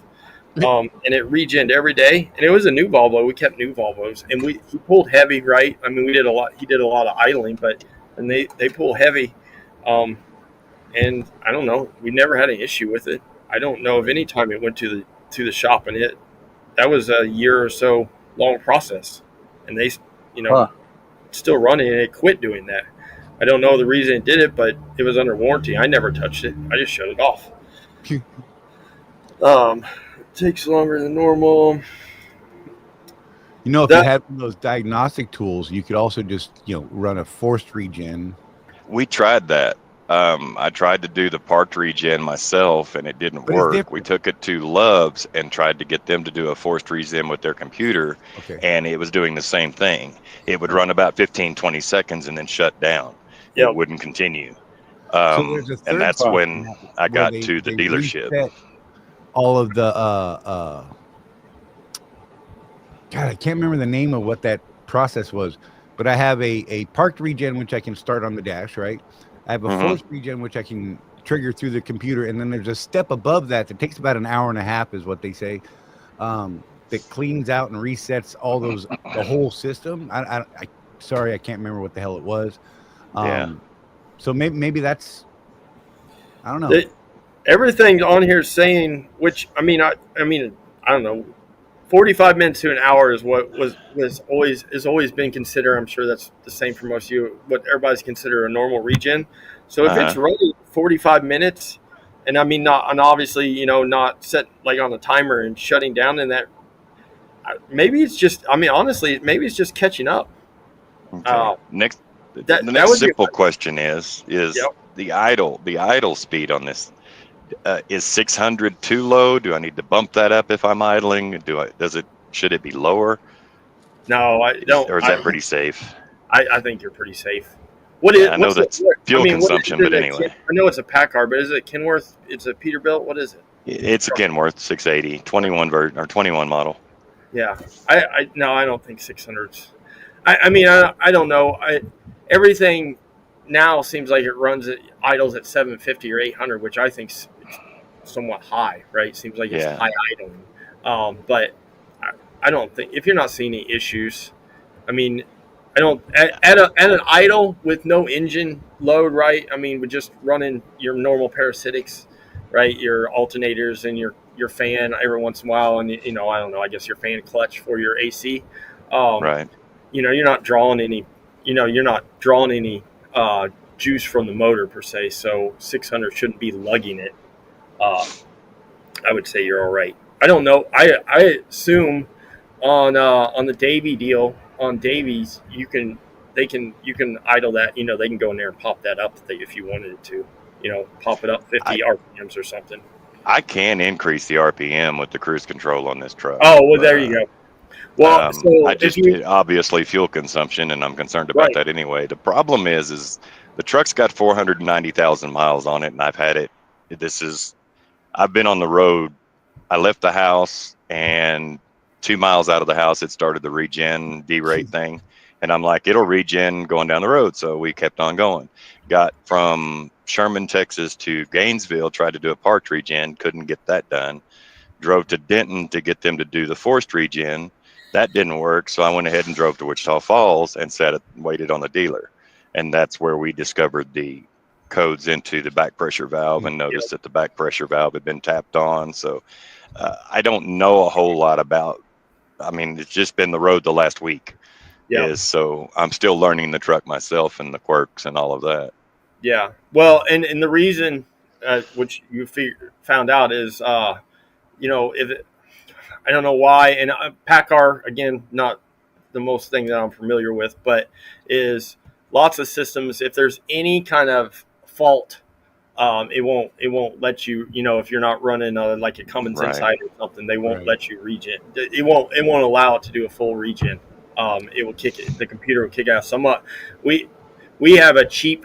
It's a Nautilus, but it's a cheap freaking computer. It's basically a glorified code scanner, and we can't do anything. I can't do anything if there's any code on the truck. It won't let me do a force regen on anything, even if it's not related to after treatment system. Right. It's just a cheap thing to get you out of a hole real quick, right? That was that problem I had a couple weeks ago when I got that Christmas tree and all the codes, is I couldn't get the damn regens to go because it kept popping codes before it would start the regen. Yeah, before it started. I finally got all the codes out, and the regen went fine. And I was still worried for that night. I ended up waiting overnight, but the next day it was fine. So I was like, man, just shout out OTR Diagnostics. Just saying. Yep. So fun talking about like DPF stuff. So Blind Sight, and I don't know if he's been in here tonight or not, but me and him are pretty tight. But he does a lot of his own stuff, and he just did his seventh injector about a year ago. I think as we were talking, I feel like he said it was around a year ago. Popped the same code for a low pressure seventh injector, low pressure def. Right. Took it off, and it was all corroded again, like in the inlet, like the inlet port, I guess. Mm-hmm. And I told him I don't know an answer for that, because that's just I don't know why it would get corroded after a year, but it's been a year, so what do you say? But we were looking into stuff, and the problem he's having is it would do a regen, but the outlet knock sensor would kick it out after a while. Because because of the low pressure, it wasn't reading, there wasn't enough urea or whatever being burnt through there. So it was kicking it out because it wasn't seeing what it wanted. And I don't know if he's done this yet, but there's a workaround to tap in a air quotes dummy knock sensor. Really? And tie it all in. So if so, two is better than one, and it's just this guy that does these. He does after treatment fixes that are still legal, Right. to like workarounds, and I don't know. I think he was going to try that, right? But he was gonna. That actually sounds kind of interesting. Yeah, I told him we're going to keep up. I'm going to obviously keep up with that because basically the guy was saying is that you tap into it, and this sounds crazy, and it is crazy, but he claims it works, is that you're splitting the voltage. So you're splitting what the knock sensor is reading. So the knock sensor thinks, the first one maybe thinks there's a problem, Right. but the second one, even though they're just parallel together, might see a problem, but the two of them together basically cancel each other out and will allow it to continue on region, even when if it's a truck that, this is knowing your truck, right, or knowing your vehicle or knowing your equipment is, oh my gosh, I always have outlet knock sensor issues. Right. So that's a fix for it. Instead of buying one $700 knock sensor every 2 months, is buy one and hope that you can fix that problem forever. Hey Sean, do you know, was the DPF ever replaced in that truck? I Yeah, have that's no idea. Because you said you're at what, 450-ish? Yeah, it's 490, and I would assume no, because it is a fleet vehicle. Yeah. So I would assume none of that's been done. I'm looking at the overhead pretty quick, man. So. Or replacing it all together and starting fresh. I mean, yep. I don't know what Mike's gonna say, but I don't disagree with this part.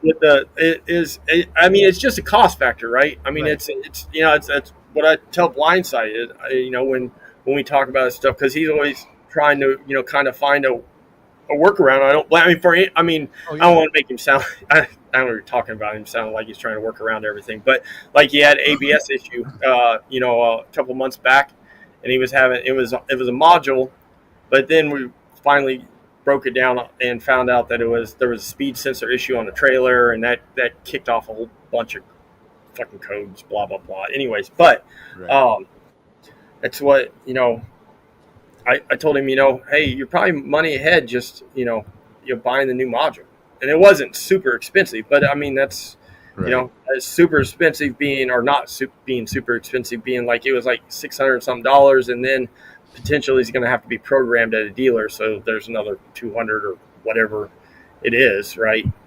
For them to, and hoping there's nothing else, so it's not like it's just free. So it kind of, And I get it, Sean. I mean, you're just now getting back on your feet after time down and all that, and you got a truck you just bought. I would start squirreling everything you can away so that you can put yourself in a position to replace some of those components, because historically speaking, we've seen it, that 400, 500, 600,000 mile with these systems. That's the life of the DPF. Yeah. They really start going belly up. Yeah. The other thing you can do is, have you tried running some Hot Shot Secret through there? I have not. I thought about doing something like that. I've been running the Lucas injector treatment about every 3 tanks in previous trucks. This one's due again. I filled the first tank I filled up with it, and I overdosed it, and then I was going to do it again this fill up. So working with that too. Yep. Yeah. Build a priority list, man, of things that you need to start checking off, because you're picking up that used truck at that weird time. No warranties, none of that stuff. I think you really need to sit down with someone like Mike. Get in the chats with him and try and develop a list of, this is probably what you need to look at first. This is second. This is third. Start pricing them out. Knock out the lower cost things right away. That just takes them off the list, because ultimately, like with the DPF, you may find some workarounds that are temporary, like he's saying. But what are they going to cost you in the long term down the road? If you do a $300 fix, you know, 10 times, that's $3,000. Yeah. Well, that's Right. just the DPF replacement right there, right? Piece of pipe would fix it all. Yeah, unit line, right? Yeah, I tell you what, man, and Just don't get I would have thought by now that this would be more popular, but I don't know if it's just I don't know. But these guys that go around, and I know there's shops that do it. What is it? Is it the Diesel Max place out in Missouri? I think it's Diesel Max, but it has the water cleaning, right? That they're like $1,200. But there you go again. Is if you clean it, and you spend the 1,200 and it only helps you for 6 months, and you're right back to square Right. one. I mean, I guess you say, you got the Right. 6 months ahead, and in some ways that's a plus, right? Because you've been able to put the money away and run and whatever. But I mean, So yeah, I had that done at DPF Alternatives, Mike. I was just And- going to bring that up. And Yeah, they I'm brought gonna- my, I need to check and see if they Yeah. have one out here out west. they do. There's one. Yeah, There's I one was in saying, Reno. I'm sure I they think do, and one. because those are getting popular. I mean, they've Yeah. been popular, but I honestly thought, And if you do the really expensive clean, if you do the $2,500 one, you get a lifetime warranty on that DPF. As long as you use max mileage, there is that caveat. Yeah, Right. And you said there was You one gotta in use- Reno? I think there is. nice. I'll check into it. That I mean, you already know that just your running, your next couple of weeks and seeing what it does, or next week, is this thing might cure itself. Like I said, it Right. sounds like it seems like a lot to regens a day, but I mean, I don't know if the system's calling for it and the system's on par. It's hard to say that it's completely wrong. That's the problem. Is some of this, everybody's been for so long. Is the after treatment systems have been such a pain in the ass, and they still are. That as soon as something odd happens, it's immediately, oh shit. But that's not always the case anymore. I mean, and it's not been for a few years, really, right? It's kind of like the Volvos had that issue for a while, and I don't even think it was a big issue. I just know it from night with the ash level sensor. It was kicking, it was ash level loads, and it was an ongoing problem with these newer trucks, newer Volvos, at night at least. But turns out it wasn't a problem, right?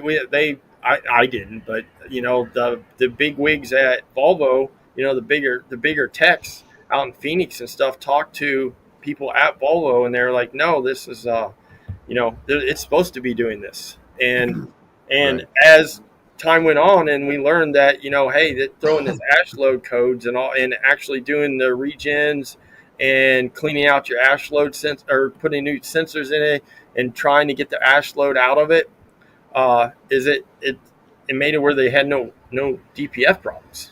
Right. But that's something new, and it's like, oh my god, and ash. What's the ash part? No one's ever heard of ash, right? We don't talk about ash loads in these trucks. Yeah. But Right. that's obviously that was Volvo not trying to overstep the EPA, which is silly, but they're foreign, so whatever is that instead of blowing the ash out, trying to catch it somewhat, trying to keep it inside the contained instead of blowing it out, right? Because that's technically what you're blowing out, you should be, right? Just in fine minute amounts when you're burning the soot off, because that's all that's left. And supposedly they're not supposed to be anything, but there's definitely ash. Also, Brian Jess, EPU. He put an EPU in his truck. Right. Good on. Yeah. Good on you. I can tell you right now, that's another one, right? Everybody hated the EPUs. Oh my god, I gotta go buy 4 new batteries. I gotta put whatever, another 500 pounds on my truck. And I gotta carry them inside my catwalk, and all this crap, and and everybody hated these EPUs. But I'm telling you right now, is anybody that's doing an APU, is I'd tell them buy an EPU all day long. The APUs have got way better, right, too, but Yeah. the EPUs are where it's at. And he said it in there, but if you buy some good, like the lithium ion batteries, and spend some money on them, if you keep them charged up, which Yeah, you it's money well should, spent from what I'm everything, reading. you've got a full system working back and forth with each other now to keep batteries charged. Especially with you Yes. know, the new round of Volvos that Swift has for Swift guys comes with an EPU. Yep. Yep, and it comes and they come with this. I think I know the Internationals do, but I think the Volvos have the solar up on top too. And I don't know what the wattage is on the solar, and I think it's like 3 panels. So I don't know what that is, if they're 100 watts a panel or less than that, or a little bit more maybe. But that's a beautiful feature, right? I'm waiting to find out. Swift's been doing some testing with solar panels on the roofs of trucks, even with vehicles that don't have the APU or EPUs in them. Right. I'm curious to see when or if they ever release any numbers that they got from that, because Well, I mean, Knight's doing that too, because they don't put APUs, and so that's just for their that's just for their inverters, Battery right? conditioning. They throwing. My understanding that all those came right after I quit. Like they started showing up on internationals, but my understanding was, and I don't know if the Volvos are this, but the internationals had a fourth battery. No, I'm sorry, a fifth battery. Am I getting that wrong? Damn it. Well, anyways, another battery. I think it was a fourth battery that was just for the solar and their freaking inverter. Which, like I said, the solar by no means is charging that.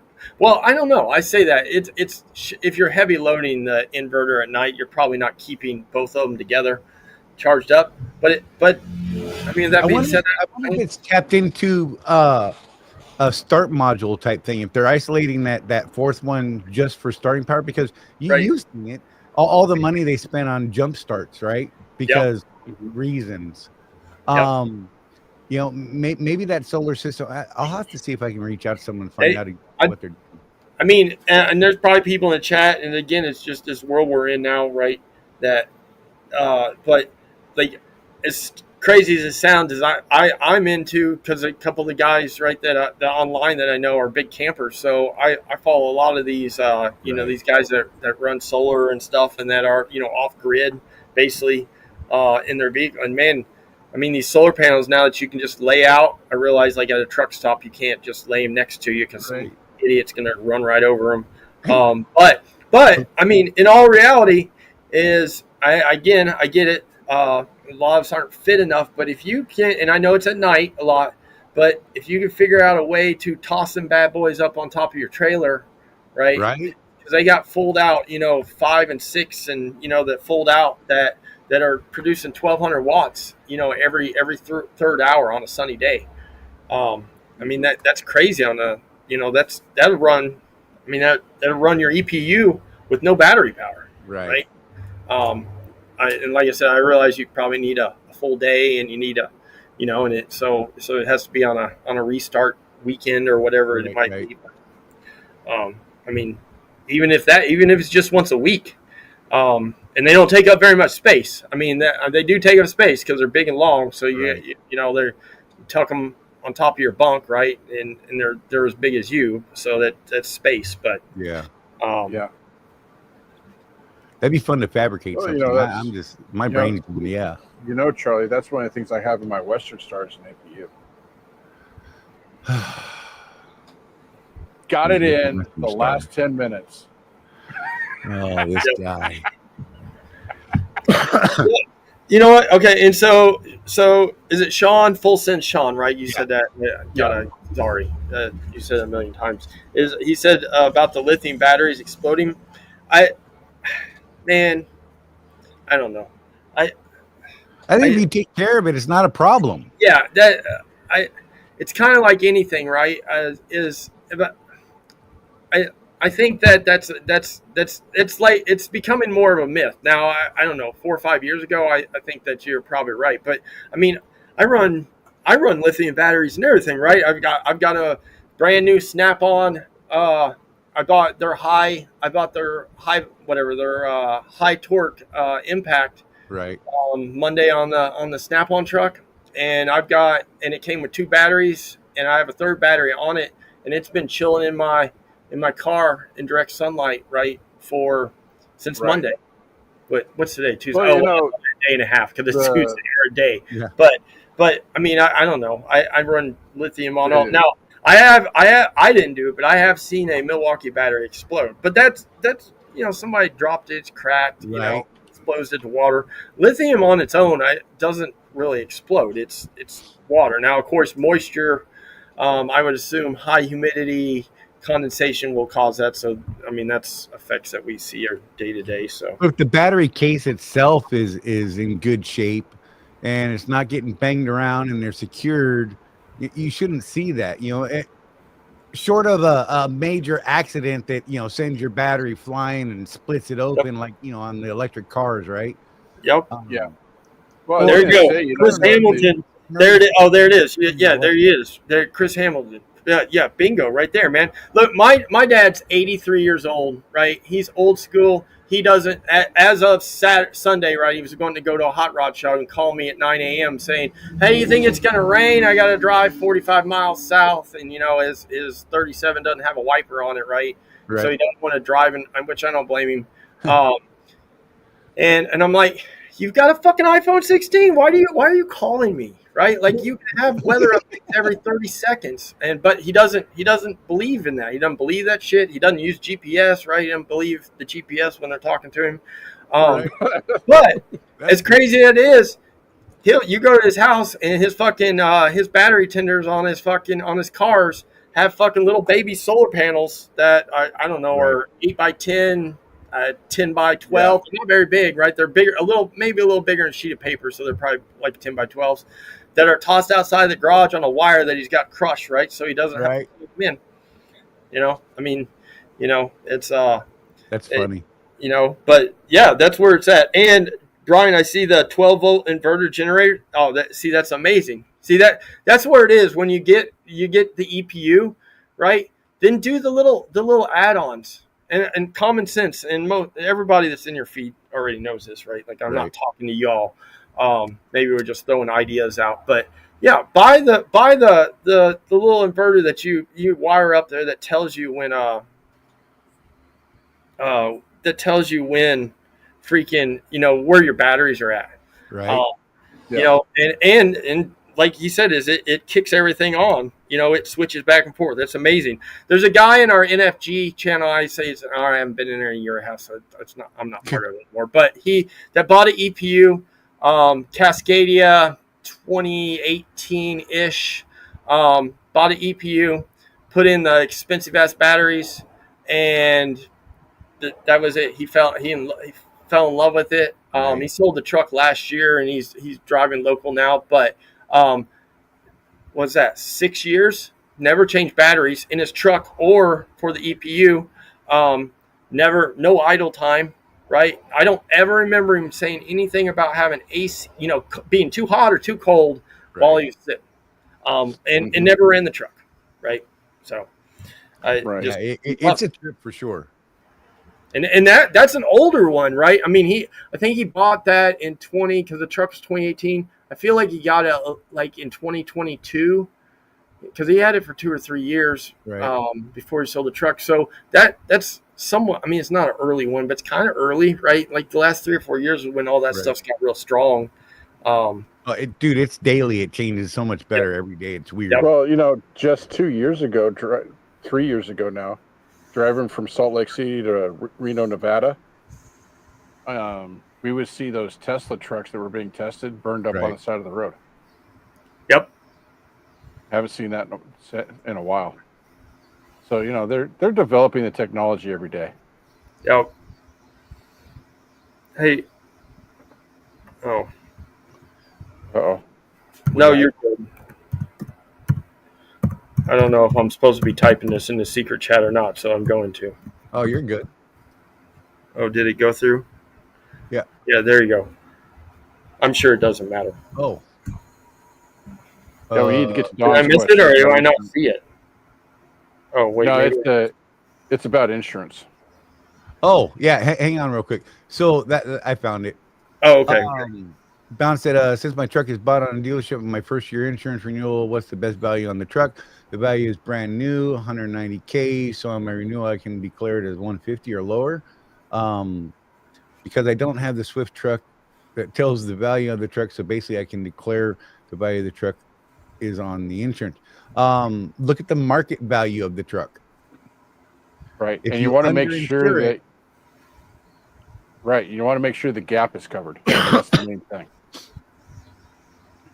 yeah, because if you underinsure it, man, there's a penalty on a lot of insurance policies. You know, they'll say you have to insure the truck for 80% of the value, and if you don't, then they start doing this weird math in the event you ever have a total loss, and you were supposed to get 180 grand, but after the math and the penalties because you didn't insure it for enough all along, maybe you get 100 and you're still sitting with an $80,000 bill that you're stuck with, and no truck to drive. So Right.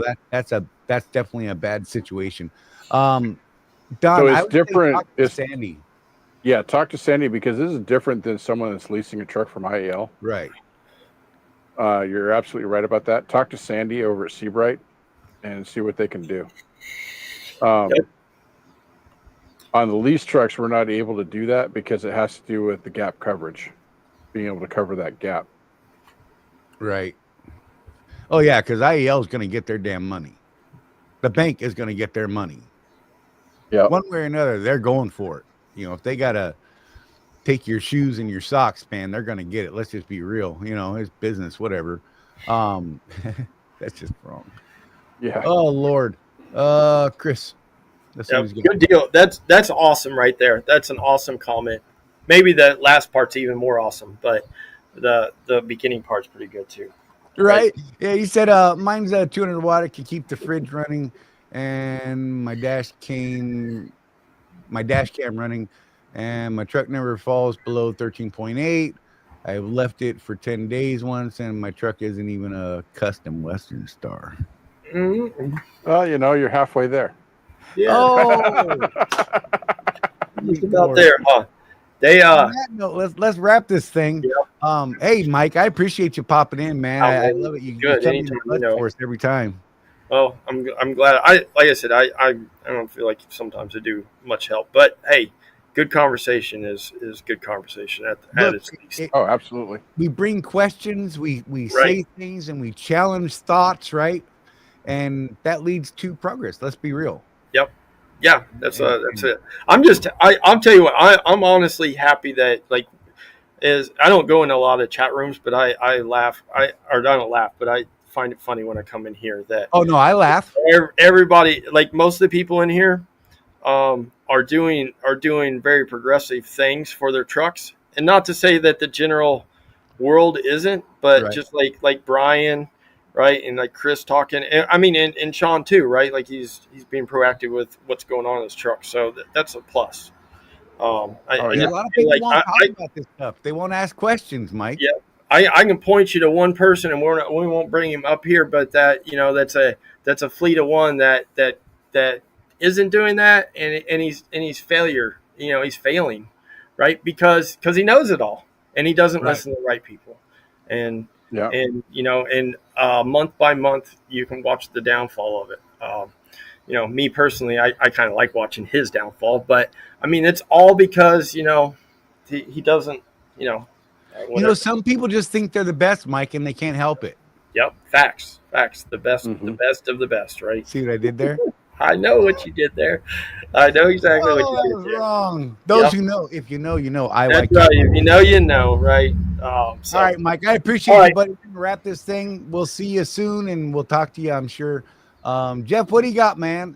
Wait, Mike. Anything you want to throw out there, man? No, the last, most everybody already knows this, but if you guys need something during the week or whatever, get a hold of Charlie and Jeff, and they'll get a hold of me, and we'll go from there, right? It's just not a every once in a while on a Tuesday thing, man. I'm here all the time. I'm getting ready to go cut the grass, so I'd much rather be on here than cutting the fucking grass on Tuesday night. I promise you that. So, all right, I'm checking out. Thank you, fellas. Appreciate y'all. Right, thanks, Mike. Bye. Bye. I don't know how to log out now. Oh, there it is. Bam. Oh, Charlie, you're brutal. He actually beat me to it. Did he? Oh man. All right. Yeah, smash that like button, Sean said. What do you got, Jeff? Throw us out of here.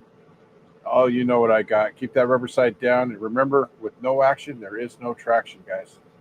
Nobody's looking after us but us, guys. The community, we're constantly pushing community relationships, networking.